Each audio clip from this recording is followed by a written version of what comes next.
So chapter 5, the story of the flood, the epic of Gilgamesh. Chapter 5, the story of the flood. Here we go. You know the city Shurupak. It stands on the banks of Euphrates. That city grew old, and the gods that were in it were old.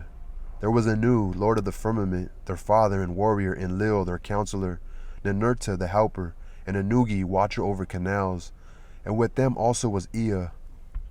In those days the world teemed, the people multiplied, the world battled like a wild bull, and the great God was aroused by the clamor. Enlil heard the clamor, and he said to the gods in council, the uproar of mankind is intolerable, and sleep is no longer possible by reason of the babel. So the gods agreed to exterminate mankind.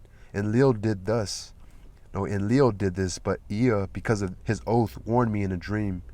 He whispered their words to my house of reeds. Reed house, wall, O wall, hearken, reed house, wall, reflect. O man of Shurapak, son of Ubara Tutu, tear down your house and build a boat. Abandon possessions and look for life. Despise worldly goods and save your soul alive. Tear down your house, I say, and build a boat. These are the measurements of the bark as you shall build her. Let her beam equal her length. Let her deck be roofed like the vault that covers the abyss. Then take up into the boat the seed of all living creatures. When I had understood, I said to my Lord, behold, what you have commanded I will honor and perform. But how shall I answer the people, the city, the elders? Then Ea opened his mouth and said to me, his servant, tell him this, I have learnt that Enlil is wrathful against me. I dare no longer walk in his land nor live in his city. I will go down to the gulf to dwell with Ea, my lord, but on you he will rain down abundance, rare fish and shy wild fowl, a rich harvest tide. In the evening the rider of the storm will bring you wheat in torrents. In the first light of dawn all my household gathered round me. The children brought pitch, and the men whatever was necessary. On the 5th day I laid the keel and the ribs that I made fast, the planking. The ground space was 1 acre, each side of the deck measured 120 cubits, making a square. I built 6 decks below, 7 in all. I divided them into 9 sections with bulkheads between. I drove in wedges where needed. I saw to the punt poles and laden supplies. The carriers brought oil in baskets. I poured pitch into the furnace and asphalt and oil. More oil was consumed in caulking, and more again the master of the boat took into his stores. I slaughtered bullocks for the people, and every day I killed sheep.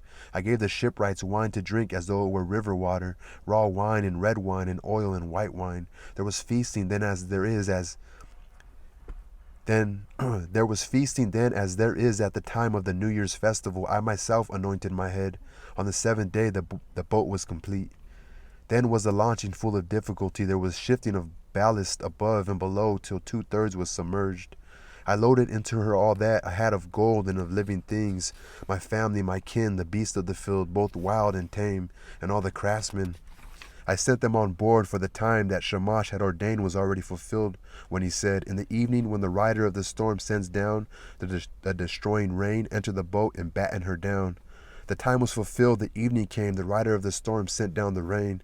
I looked out at the weather, and it was terrible, so I too boarded the boat and battened her down.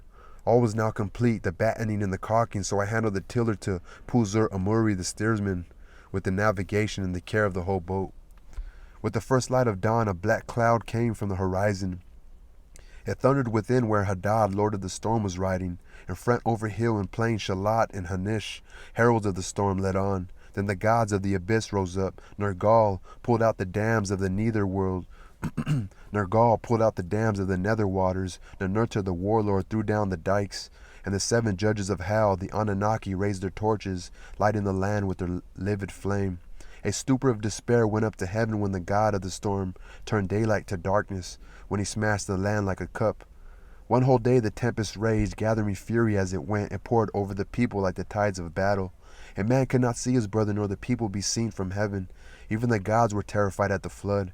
They fled to the highest heaven, the firmament of Anu. They crouched against the walls, cowering like curs. Then Ishtar, the sweet-voiced queen of heaven, cried out like a woman in travail. Alas, the days of old are turned to dust, because I commanded evil. Why did I command this evil in the command of all the gods?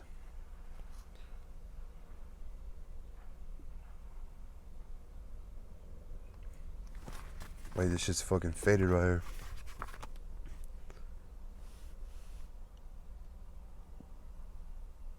What does it say? Why did I command this evil in the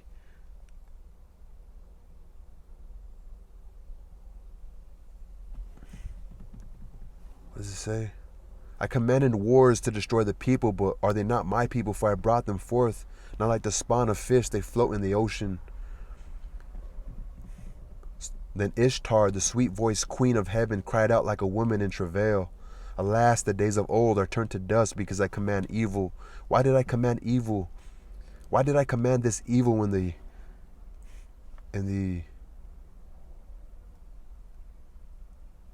something of all the gods? I commanded wars to destroy the people, but are they not my people? For I brought them forth, not like the spawn of fish, they float in the ocean. The great gods of heaven and of hell wept, they covered their mouths. For 6 days and 6 nights the winds blew, torrent and tempest and flood overwhelmed the world. Tempest and flood raged together like warring hosts. When the 7th day dawned, the storm from the south subsided, the sea grew calm, the flood was stilled. I looked at the face of the world and there was silence, all mankind was turned to clay. The surface of the sea stretched as flat as a rooftop. I opened a hatch and the light fell on my face. Then I bowed low. I sat down and I wept. The tears streamed down my face, for on every side was the waste of water. I looked for land in vain, but 14 leagues distant there appeared a mountain, and there the boat grounded. On the mountain of Nasir the boat held fast. She held fast and did not budge. One day she held, and the 2nd day on the mountain of Nasir she held fast and did not budge. A 3rd day and a 4th day she held fast on the mountain and did not budge. A 5th day and a 6th day she held fast on the mountain. When the 7th day dawned, I loosed a dove and let her go. She flew away, but finding no resting place, she returned. Then I loosed a swallow, and she flew away, but finding no resting place, she returned. I loosed a raven. She saw that the waters had retreated. She ate, she flew around, she called, and she did not come back. Then I threw everything open to the 4 winds. I made a sacrifice and poured out a libation on the mountaintop. 7 and again 7 cauldrons I set up on their stands. I heaped up wood and cane and cedar and myrtle. When the gods smelled the sweet savor, they gathered like flies over the sacrifice. Then at last Ishtar also came. She lifted her necklace with the jewels of heaven that once Anu had made to please her. O you gods here present, by the lapis lazuli round my neck I shall remember these days, as I remember the jewels of my throat. These last days I shall not forget. Let all the gods gather round the sacrifice except Enlil. He shall not approach this offering, for without reflection he brought the flood. He consigned my people to destruction. When Enlil had come, when he saw the boat, he was wrath and swelled with anger at the gods, the host of heaven. Has any of these mortal escaped? Not one was to have survived the destruction. Then the god of the wells and canals, Ninurta, opened his mouth and said to the warrior Enlil, who is there of the gods that can devise without Ea? It is Ea alone who knows all things. Then Ea opened his mouth and spoke to warrior Enlil. Wisest of gods, hero Enlil, how could you so senselessly bring down the flood? Now we have like a little poem. So I think it's Enlil. Lay upon the sinner his sin. Lay upon the transgressor his transgression. Punish him a little when he breaks loose. Do not drive him too hard or he perishes. Would that a lion have ravaged mankind rather than the flood? Would that a wolf have ravaged mankind rather than the flood? Would that famine had wasted the world rather than the flood? Would that pestilence had wasted mankind rather than the flood? It was not I that revealed the secret of the gods. The wise man learned it in a dream. Now take your counsel, what shall be done with him? Then Enlil went up into the boat. He took me by the hand and my wife and made us enter the boat and kneel down on either side. He standing between us. He touched our foreheads to bless us, saying, In time past, Utnapishtim was a mortal man. Henceforth he and his wife shall live in the distance at the mouth of the rivers. Thus it was that the gods took me and placed me here to live in the distance at the mouth of the rivers. This is biblical.